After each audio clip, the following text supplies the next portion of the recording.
Welcome to another episode of the Tire Talk podcast. My name is Fernandoherrera, and in today's episode, we have a very interesting guest.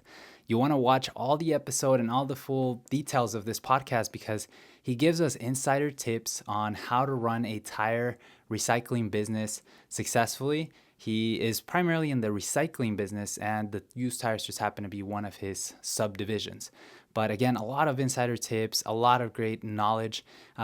And I also want to thank our sponsors, TireBase, the best POS system out there, especially if you're a used tire shop, or mobile tire shop, or online tire shop. So thank you, TireBase, for sponsoring this video. And yeah, let's go ahead and start this video. Without further ado, I introduce to you Norberto Madrigal.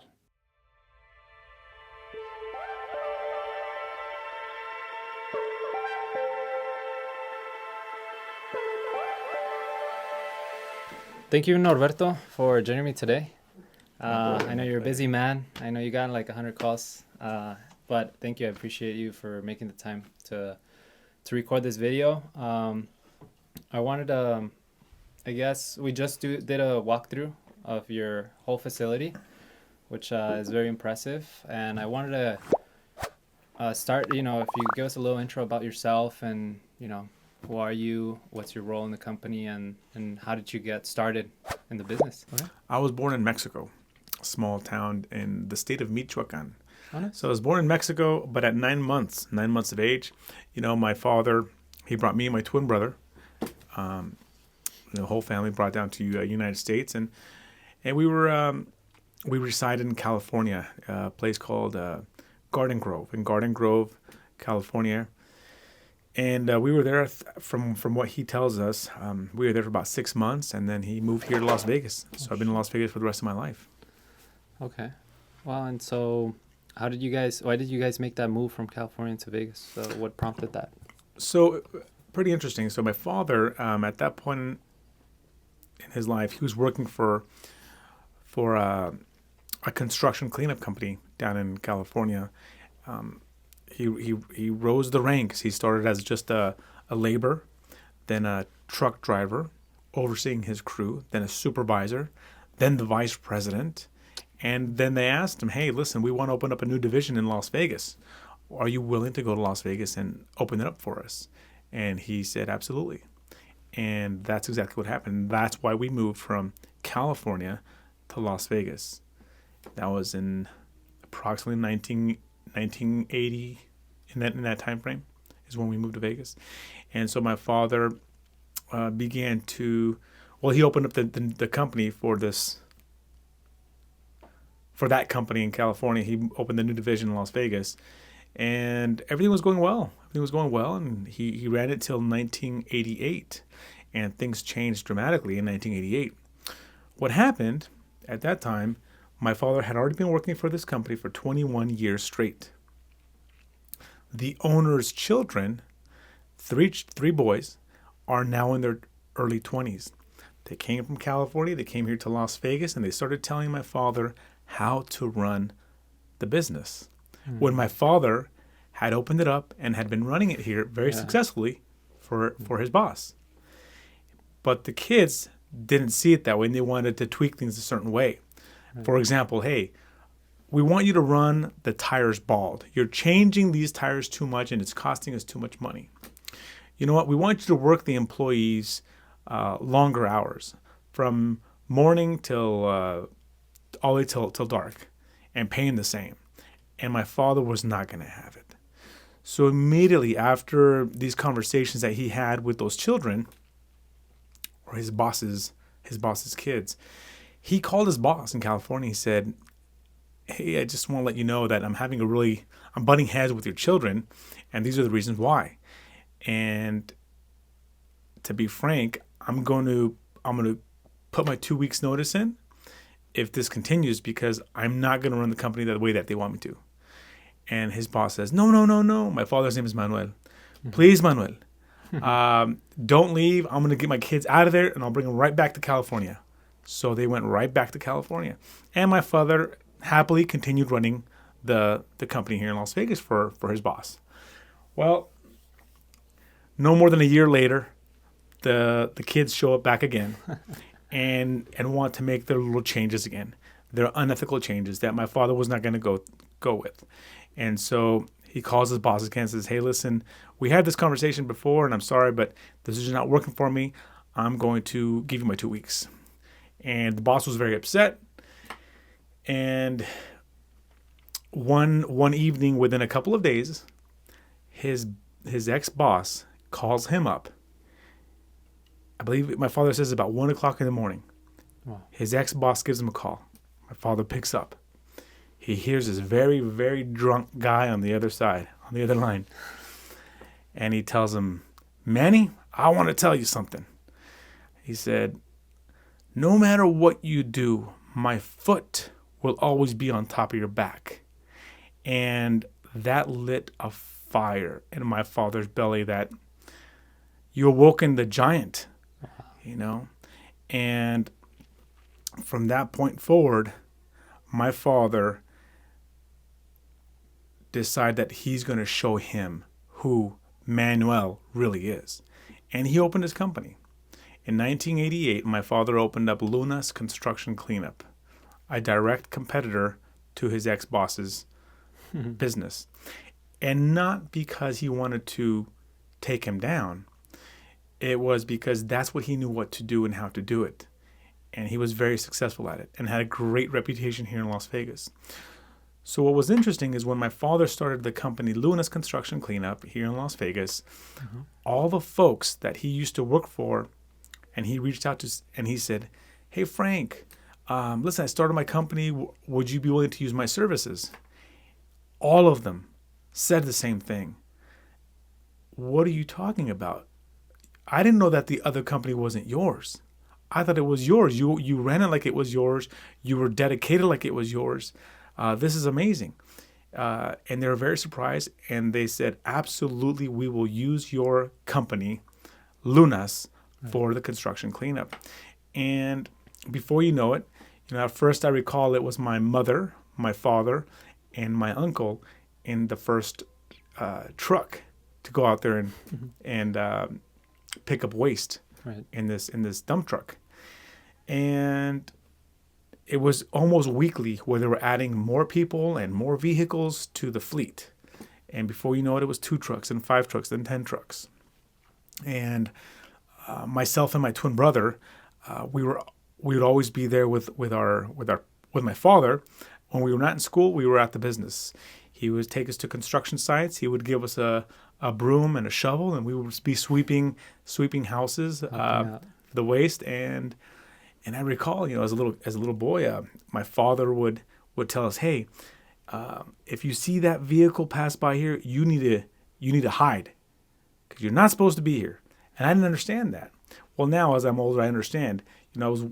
I was around 10 years old, and I should not be on a construction site, especially sweeping or working. That's a no, right? Absolutely. But back in those days, it was just it was a different world, and of course, we had to do what we had to do to survive and make ends meet. And my parents didn't have enough money for a babysitter or none of that. So it's just basically, hey, you're coming with us and you're going to work with us, and for us, I mean, I never saw it as anything bad. I just for me it was just a great experience, honestly, and I learned a lot of lessons from doing all that. So that's where we started. Wow, man, that's quite inspiring. So then, when did you start getting involved in the business more in a formal way? Like right now, what's your position at Lunas Inc.?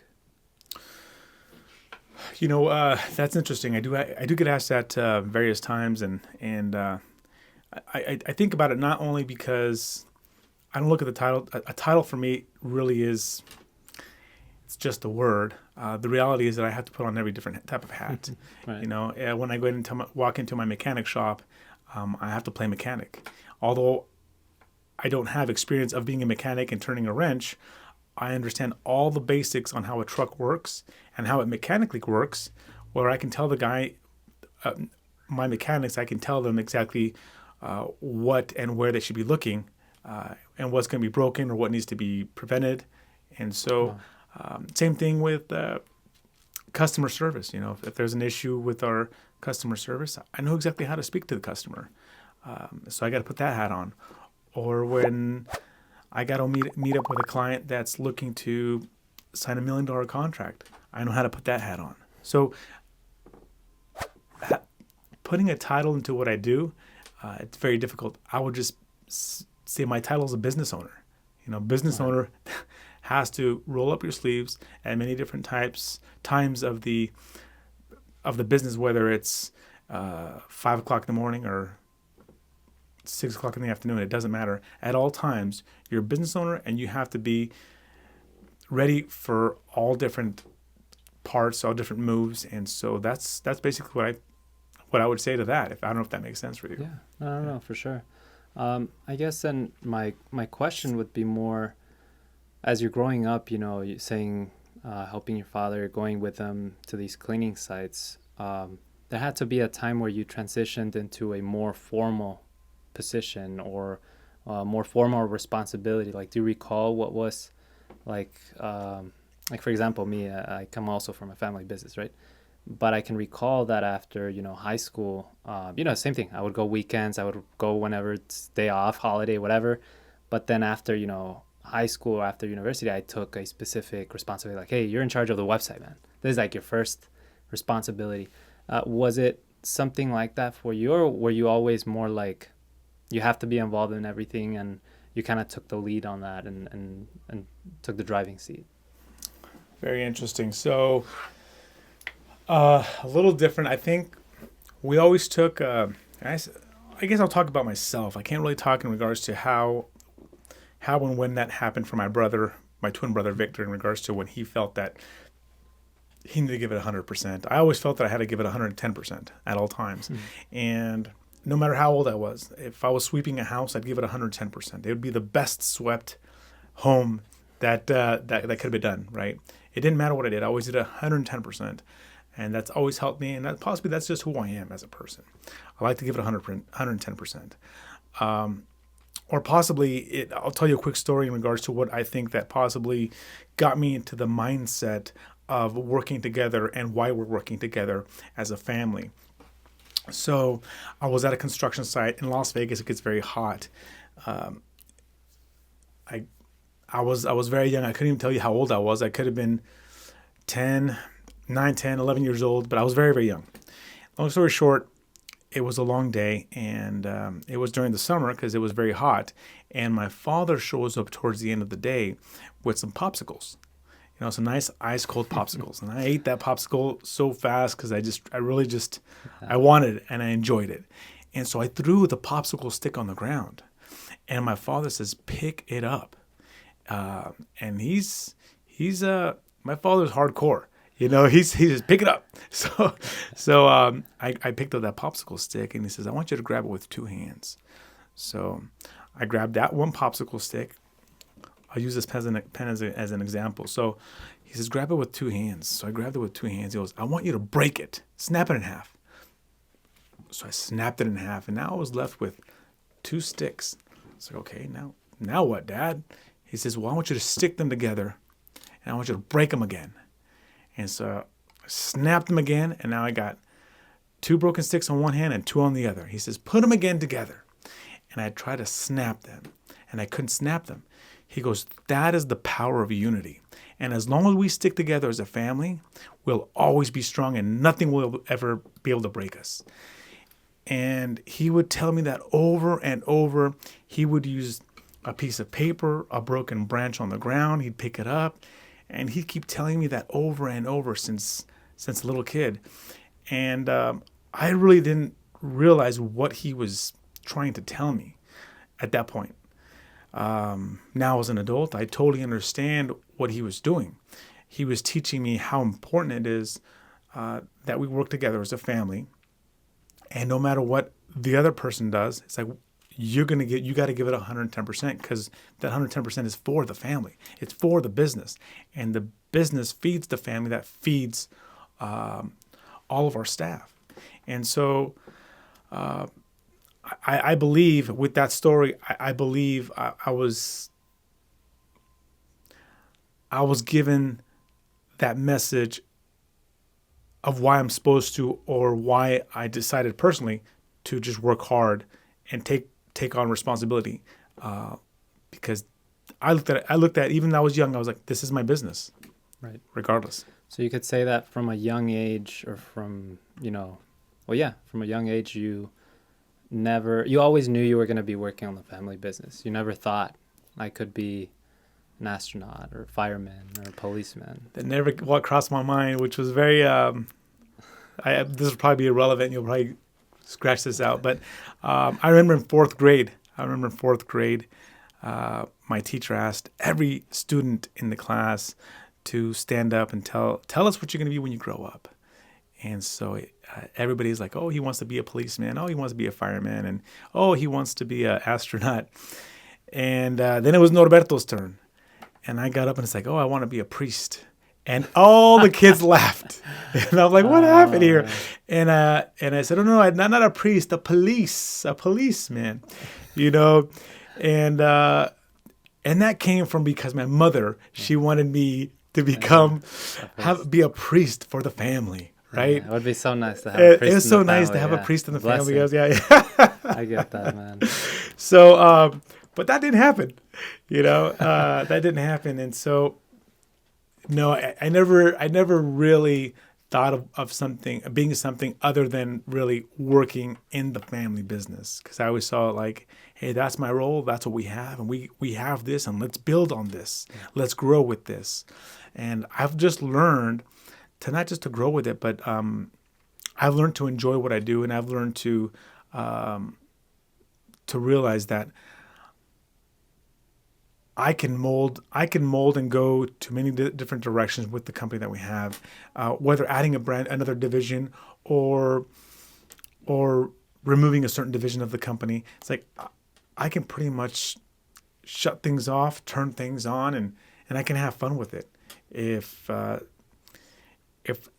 new opportunity comes down the road and I want to give it a shot, we can do that now. Yeah. I got my brothers here. I got my sister here now in the office. So we're all working together and we have a lot of fun. And so, yeah.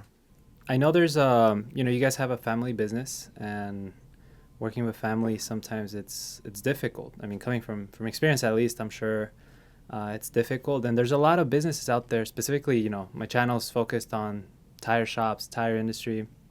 A lot of these businesses, I would say 95% of the businesses I visit, or that use Tire Base, or that we sell tires to, or that we buy tires from, they're father, son, father's sons, brothers. It's family businesses. So how do you guys, you guys are a very successful firm in Vegas. A lot of companies look up to you guys. You guys, I would say, have made it to the 1% of entrepreneurs. How can you do that, with the family challenges? Like, what advice would you give with someone who's having issues with family?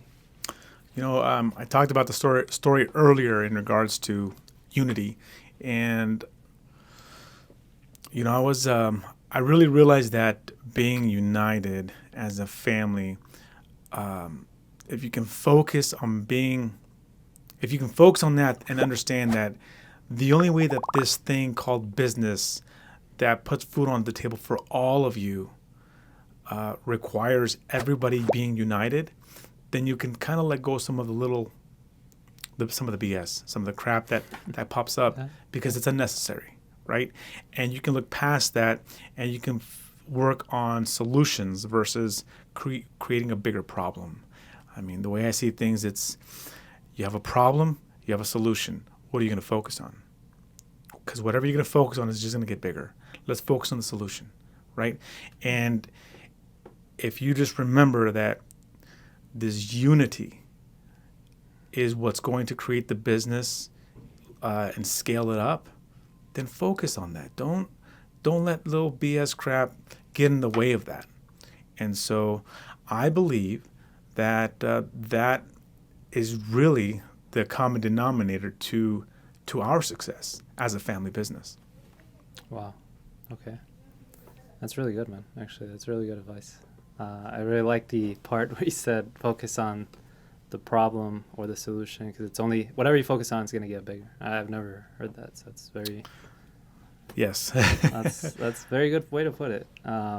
So, well, obviously, you guys are in the recycling business and you guys recycle tires, and that's how we did a video. I did a video about a year and a half ago of your lot, and we've gotten lots of emails and people wanting to buy tires. But just for those who are not aware, give us a brief summary of the entire life cycle of how the used tire business works from, or again, I can explain it, but typically it's a person buys 4 tires, new tires. They leave their 4 old used tires in their shop or in the tire shop. Someone picks up those used tires. In this case, that could be you guys through your dumpsters, or people could come and drop them off in your lot.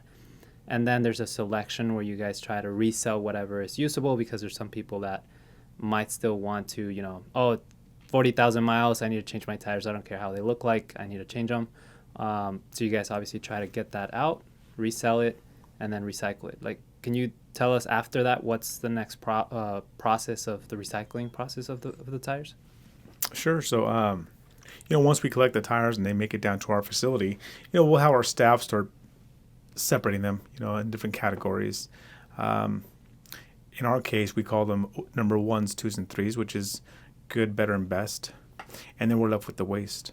That waste, we figure out what to do next, whether we're going to create a product out of it, or we're going to send it to a cement kiln, for example, that's going to use it as fuel.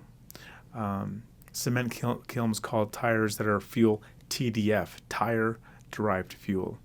And, depending where you're at, what state and what city, sometimes you'll find out that they do different things with those tires. Some folks will shred a tire down to like a 6-inch or 8-inch minus, they call it. And those big chunks can be used as something called tire-derived aggregate. And so you got to kind of be aware of what's happening in your community with the tires. And then if you're going to fill that niche in regards to playing in the waste tire industry, then you're going to want to know exactly like what opportunities are there in your community for that waste tire. Is it the actual tire itself, or is it just a component of the tire? It could be the sidewall, it could be the tread. You got to figure it out for yourself and then make a decision if it makes sense for you to be in it or not. So then pretty much the sorting and the reselling part is pretty straightforward. It's just picking up and reselling. The recycling part, from what you're telling me, is then you have to, as a business, decide what type of product are we going to make out of the waste. Are we going to pay to dump it in landfills? Are we going to sell it to concrete? You said it, concrete camps, or what is it? The concrete cement kilns. Kilns. Yeah, there you go. Okay, concrete cement kilns. I've seen some shows where they will use, we've all played maybe in like an indoor field or something, though they're shredded rubber. Is that actual tire that's coming? That is actual tire. That actually tire's going through a shredding system, and they call that crumb rubber. So once the tire is shredded down very fine, then it'll go through some screens, and those screens will filter out different sizes of the rubber, and it'll get down to the rubber will some of it can look as fine as flour. Some of it will look as grainy as salt, or as big as pepper, right? So just giving you some visuals to understand the different sizes, and each one of them will have a different market. The stuff that's very powdery, like flour, well, that's so fine it can go into paint, and that could be used as a different product, right? Okay. I believe I'm not 100% certain, but I believe that there's a product out there. We're not trying to endorse anything, however, I think it's called Liquid Seal. Okay. And I'm certain that there's components of the powdery rubber in there. So when it sets up, it's got a rubbery, waterproof. Nice. Wow. Okay. See, so tires are useful in so many different. There's many products. As a matter of fact, it can also be used in ink as well. Really? Yeah. And so, is it very expensive to have, like, can I just go and say, hey, I want to start like an actual recycling business where I could just buy the machine, filter these powders, shred them, or buy the shredded material? Like, walk us through as to what, I know maybe this again falls out of the area of expertise, but if you were to do that, like how would you start? If I was to recycle tires? Yeah, correct. Okay, tell me one more time how. So, like for example, you're saying that there's different shredders. We saw one in your lot, but is it very expensive? Like, why is it so hard? I saw this video just the other day of Dubai having like billions of used tires that nobody knows what to do with them. Like the used tire it's an issue. It's a problem. So why can't we just invest in a very strong infrastructure of saying, okay, tires are coming in here, and we're gonna make liquid seals. We're gonna make this. We're gonna make that. We're gonna put them on the soccer field and everything. That's my perception. That's my opinion. But I don't know. Maybe am I right on this? Yeah. So I think the equipment to deal with tires, to actually create a product with the tires, it's expensive. It's expensive because tires are very. You might look at a tire like, oh, it's rubber. You can push on it. It's kind of soft. So you should be able to just cut it very easily. Believe it or not, no. It's extremely aggressive on equipment. I'll give you an example. So that shredder that we purchased, that in today's, by the time it's all set up, that one shredder will cost me $500,000. Okay, so it's a very expensive market to get into when you want to get it to that, to that market that deep as far as shredding tires, right? And that's just to shred it. Now, if you want to start grinding it down to powder and crumb rubber, and you're talking another $500,000 to $1 million. So different shredders, or yeah, whatever. And that's just the equipment. You still gotta either buy or lease a building, and then you got to get people, and then you got to get insurance and electricity, and there's just a lot that goes to it. So it gets expensive, and then you got to make sure that you have the customer, and that the customer is going to be happy with the quality that you're going to produce, and that they're going to be there every single day or every single month, and that there's enough customers for it as well. So. Yeah, so it's a long shot. It's complicated. Do you think? I don't think it's complicated. I just think I think that I don't find it complicated. I think it's easy. I think it's very easy. But once again, I see things a little bit differently. As long as there's the market for it, I'll jump into it and do it. But to vertically integrate all these things, I'm saying. Again, I would say it's rather complex, no? To have the shredding, to sell the product yourself, and again, you could sell it to whoever makes liquid seal or whatever. That's just an example, right? But you'd almost have to start backwards, and that's typically the way I've done things, backwards. And let me give you an example of what I mean by that. In this case, talking about tires, I would find out the actual need for the tire product in the area, whether it's 1 mile away or 100 miles away. Like within that area, what would somebody need? Is there a cement kiln that needs it? Is it a paint manufacturer that could use this product? Who's out there? Is it one of these green turf companies? Could they use my crumb rubber? Once you find it, and then you can see, okay, how big is the need? And then you go from there. If there's a huge need and they're having a hard time buying this product within that area, then you have the market, right? Yeah. And then at that point, then you start seeing exactly what your investment needs to be able to produce it and give it to that customer, and see if it makes sense for you. Maybe they don't buy enough where you have to spend $1 million and they're not consuming enough, so it doesn't make sense to get involved.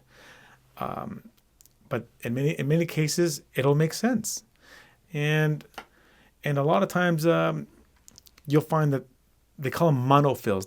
It's a landfill, but they call it mono, meaning one, monofill, where it's just a landfill made up of one thing, which would be just tires.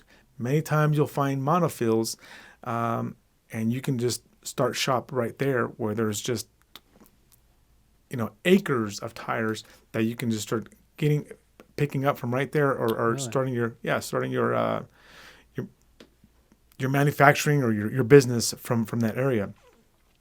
That's if somehow you find out you get a contract that really needs a lot of product. I mean, they're all over the United States, these monofills.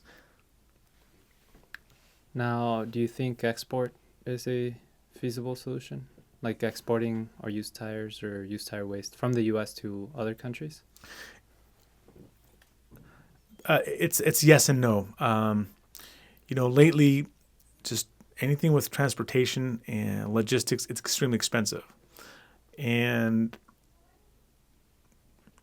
what I would say is you would have to be able to, if you're going to export tires, for example, out of the United States to another country, you would have to buy it extremely cheap because your logistics just to get it from whatever city to a port from United States, from a United States port to the next port, which could be it could be Africa, it could be anywhere down south in Latin America. I mean, shipping costs are through the roof, and you have to really pay attention in regards to, is it going to cost me $1,000 or $5,000 to get it from point A to point B? You got to figure that out. And when you start doing that and dividing how many tires are being put into one of these containers, and you realize, oh, it's costing you $5 per tire or $10 per tire to get it to wherever you want its end destination, you'll figure out at that point, does it make sense or not. And I get calls a lot, people from overseas that are looking for tires. And once we start talking about logistics, they realize real quickly that the tire is more expensive than buying a brand new one where they're at. Yeah. Okay, so I guess and this is just me thinking, okay?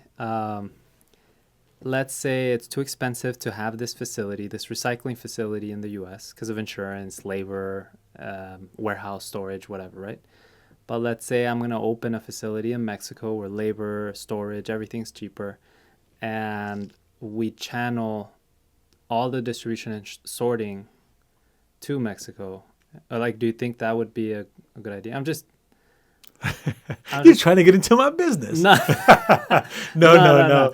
I think that's a great question. And I just think about these things, and I'm like thinking, why hasn't anyone That's an entrepreneur spirit in regards to, that's how an entrepreneur thinks. And that's great.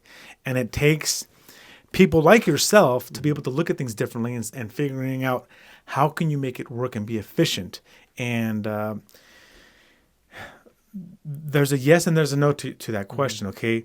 It makes sense when you're picking up tires that are near the border, but it won't make sense if you're picking up in Las Vegas and shipping them all the way down to Mexico to go through the tires, and then finding out that there's 70% of them are junk. See? Yeah. So it seems to be here, and if someone out there is looking to get into this business, into this gold mine business, as long as they can solve the shipping or logistics issue, they've just found themselves a pretty good deal.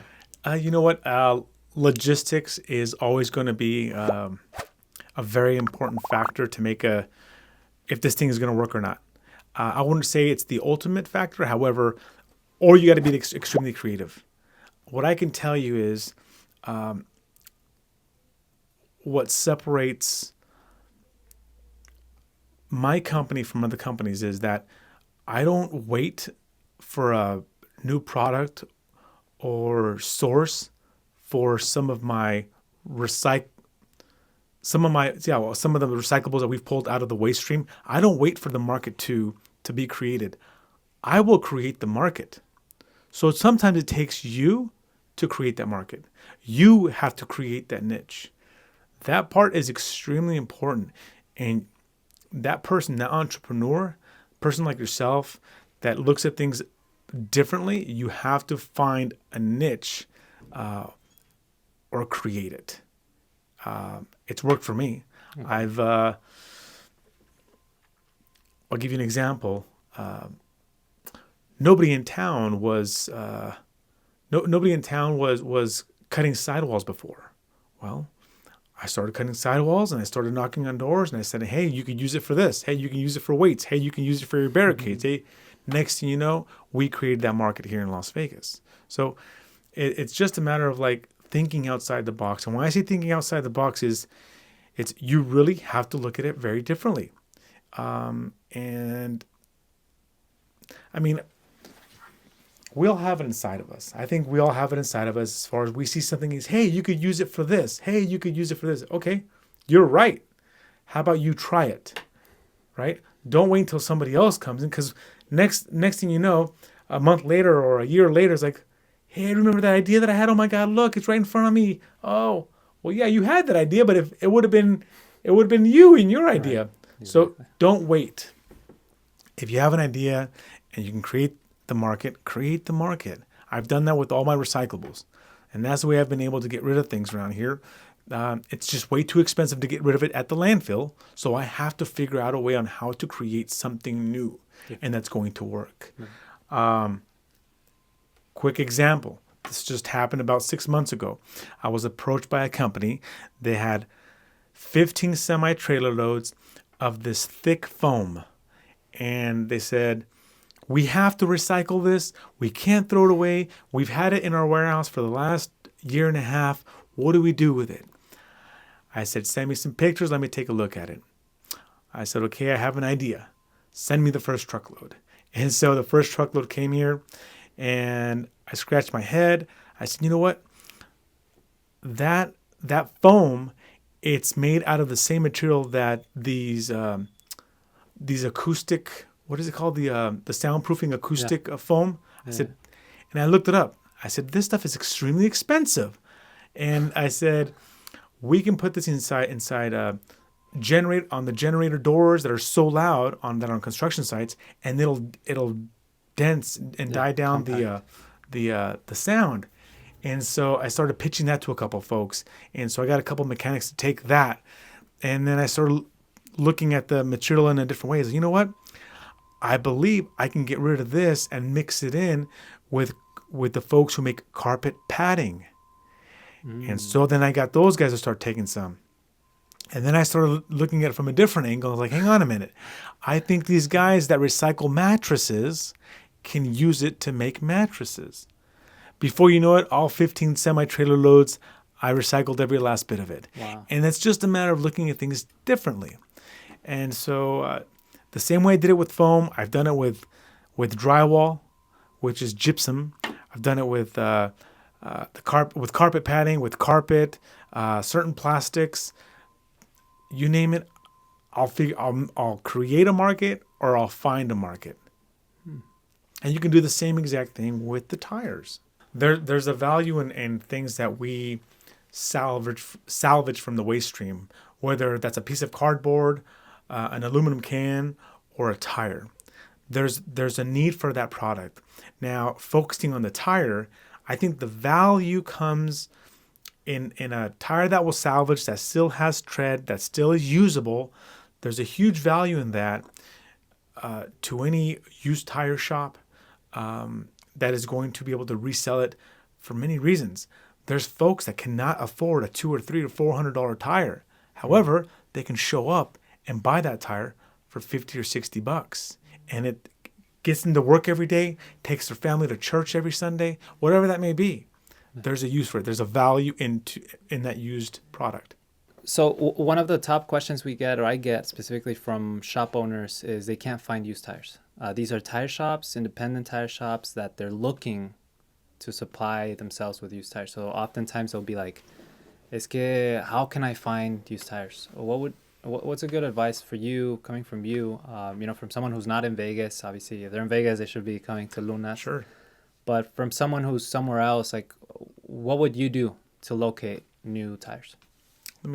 Used tires, right? Used tires, yeah. So, let's do a scenario, right? So, let's say, I don't know, I'm in Utah. Yeah. I'm in Utah. I'm a used tire shop, and I need some used tires because I can't find them locally, right? Mm-hmm.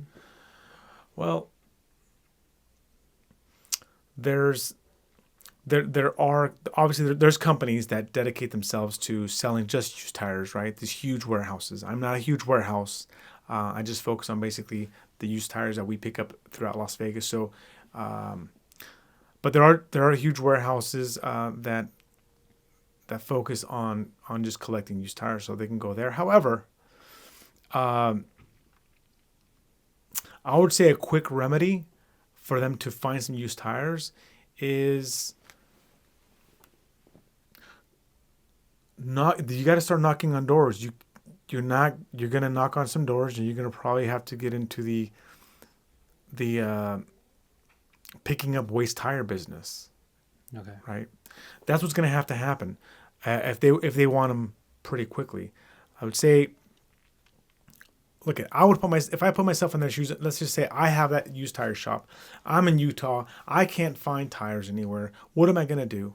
Because I can't find anybody to supply me used tires within 100 miles. Right. So I would go to the new tire shops, not the used tire shops. You're gonna go to tire shops that sell new tires. You got to go to them, and you're gonna start collecting their used tires. Their waste, their trash, pretty much. Excuse me, I'm sorry. Yes, they're trash. Because yes, you can go in there, you can negotiate and say, hey, let me pick through your waste tires, but that's a liability for those new tire shops. They don't want somebody just going and picking through their stuff. They would prefer to just take everything, pretty much. Take everything for a couple reasons. Number one, well, they don't want to be left over still with waste.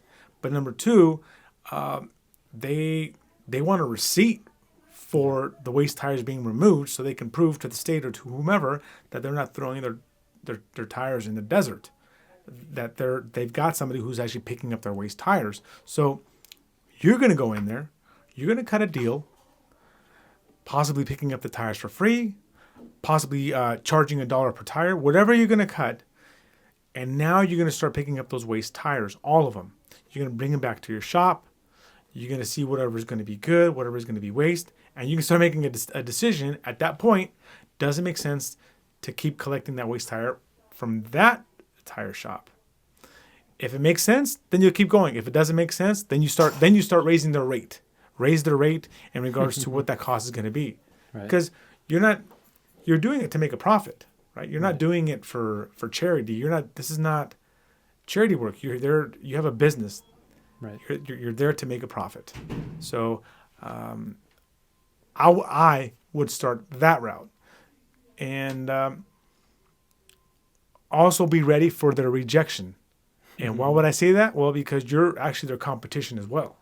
Right. So you have to understand that for some of these new tire shops, they're going to see you as a threat. And you got to be ready for it. And you got to be ready to respond in a manner that they can let down their guard. You just got to be ready for it. Right. And so, does that answer your question? It does. What would you do differently if you were to start your, again, assuming you're a waste tire hauler? Now, you get in the waste tire, because we do have some viewers out there who are actually, they have one dealership, maybe 2-3 shops, something like that, where they're picking up their stuff, and now they're starting to do a little bit of wholesale to other smaller shops, or they go with their truck and visit tire shops and sell. What would you do differently to improve? What mistakes have you guys done in the used tire business that you would not do again? Well, I don't know if it was a mistake. It's just we do learn by trial. A lot of this stuff, it's like you don't go to school for this type of stuff. It's just trial and error. It's experience, and so we take any obstacle as a way of there's something to learn from here, and you walk away just being much more knowledgeable. And would you do things differently? Absolutely. I would say, if I was to start all over, I think one important thing that I would do is have contracts. Have a contract with the tire shops that you're picking up their waste tires. Anybody you're picking up a waste tire, we'll call them generators. Have a contract with the generators that, whether it's 2 years or 3 years, just have long-term contracts for you picking up their generated waste tires. And I think that's a very, very important key. That's a very good point. What happens is this: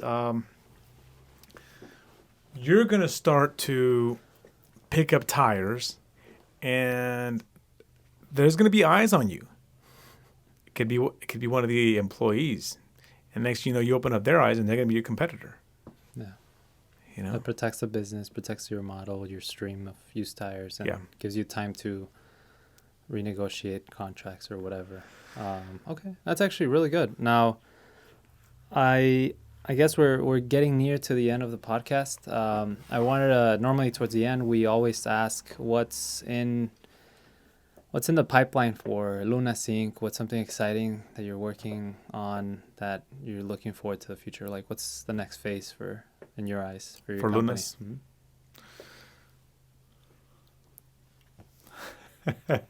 Think, man. Sell. We'll put Jeopardy music right there. What would be the next step for Luna's? I mean, it could be again, like, do you guys want to branch out a state? Do you guys want to open another facility? Are you guys happy? Yeah, like, just... That's a great question. There's different ways to kind of slice this thing, right? Because we're always going to be looking for efficiency, of course, scaling the company, growing the company, right? But also, how do we replace ourselves? When I say replace ourselves, is like, I mean, my brother, I know he doesn't want to be here every single day. I know I don't want to be here every single day. And so it's like, how do we replace ourselves with quality leaders that can take the baton and continue to see the vision of the company and grow the company. And I would say it's been challenging finding a team or a staff that really cares of what we're doing, or even I'm having a difficult time finding folks that has all the different characteristics that I need. I'll have a visionary, but they're just a little lazy and don't want to do things, right? Or I find that the go-getter, but is kind of reckless, but they don't have that vision. So it almost seems like I'm going to have more than one or two people to be able to take on the different roles that I've played or my brother's played, so we can continue the growth and the legacy of what we have here. Mm-hmm. And so I think the next step for the company is finding those top quality leaders so we can step back a little bit and allow this thing to continue to grow. In regards to recycling, I think there's always going to be a need for what we do. Whether the economy is doing great or slowing down, there's always going to be waste. And as long as there's waste, there's always going to be recyclables. And thinking outside the box and creating new products or different niches to recycle, I mean, that's what we're great at. And I always have fun doing that. So, yeah, we're always in a growing mentality. You know, one thing that I don't really talk about much is I like to work on my culture with our staff. You know, I feel that that probably would be something probably more important or just as important as having contracts with your customers. The culture of what you're building is really important, and letting them know that your staff is valuable and they're needed and that they feel secure, that they have a solid job and that they're going to have a paycheck, whether it's every week or biweekly. But giving all these values to your team, so it's automatic that they care about your company and the vision and the growth. And so I think more and more as for 2024 for us, I'm going to work more on our culture and creating a home that our staff can say that they're very proud of where they're at. And we got folks here that have been here for over 20 years, and so wow. We're very proud of that. That means we're doing something right. Yeah. It's a lot of time, man. Yeah. No, well, Norberto, thank you so much, man, for taking the time today. I know you're again super busy, man, but it's a pleasure always talking with you. I know we can talk for hours, but yeah, it's very nice of you that you let us in, give us a tour, and give us some time to share some wisdom. Anything else you want to add before we? Well, once again, thank you. Gave me this opportunity. It's my first YouTube interview podcast, and you made it easy, enjoyable, and you guys are more than welcome to come back anytime, and love to share more things of what we've gone through here, and for all you entrepreneurs with that spirit, it just takes 1% a day to make a difference on the positive side. If you focus on that 1% every single day, you'll notice real quickly, if you can add, which I'm sure many of us can, it'll be more than 300% change in 1 year. Yeah. So it just takes that 1% every single day. And I take that. That's not my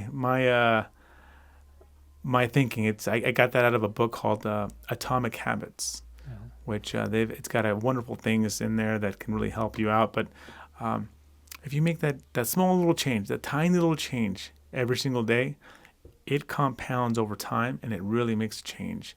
And it's helped us here. All right, man. No, that's awesome, man. Again, thank you so much. Absolutely. Thank you. Right. That's it. All right, guys. So me and Norberto were actually just finishing up the podcast. However, when we finished, we did talk about something that we believe we should have brought up on the podcast, or at least I should have brought the issue. But Norberto here is going to go ahead and explain a little further as to what that is. Hey, guys.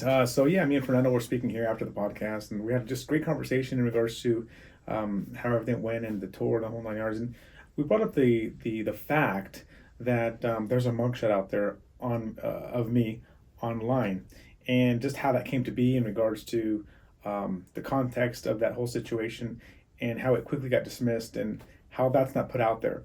And I believe it's extremely important for not just you to know, but also to understand that sometimes things are going to be put out there that, whether we want to call it fake news or information that really is hurt and tarnishes your reputation or your credibility, and how do you handle that? And so in my experience with this situation, it was very hard on myself and my family, because what you see and what you read is not really what has happened. And unfortunately, no one's going to go out there to bat for you and tell you all the context. And so the ones who have to suffer the consequences is that person, unfortunately, that they're talking negatively about. So anyways, talking to Fernando about this, I wanted to kind of give you some information in regards to that, a little bit of context, and let you know that, hey, my situation was fortunately dismissed quickly, and things are good. However, the information out there on the internet doesn't explain that. So if you ever want to talk and reach out to me in regards to not necessarily this situation, but maybe a situation that you may be going through, and how to cross that and get through it, feel free to reach out. Fernando will put my information out there. I'll tell you right now, it's nmadrigal@lunasinc.com. That's my email, and feel free to shoot me your feedback as well. Maybe there's something that you've gone through that can help me as well, because this was very difficult on myself and my family, and still today it does affect me in certain situations where I want to do a deal with somebody, and they look you up or look me up, and they find something negative where people pause, people get scared, and I understand that they should get scared, but maybe you can give me some feedback, and if you've gone through this, or maybe I'll give you guys some information in regards to what I've done to be able to try to alleviate some of this this life experience that I've gone through. Anyways, thank you so much. Have a beautiful rest of your day, and keep on trucking.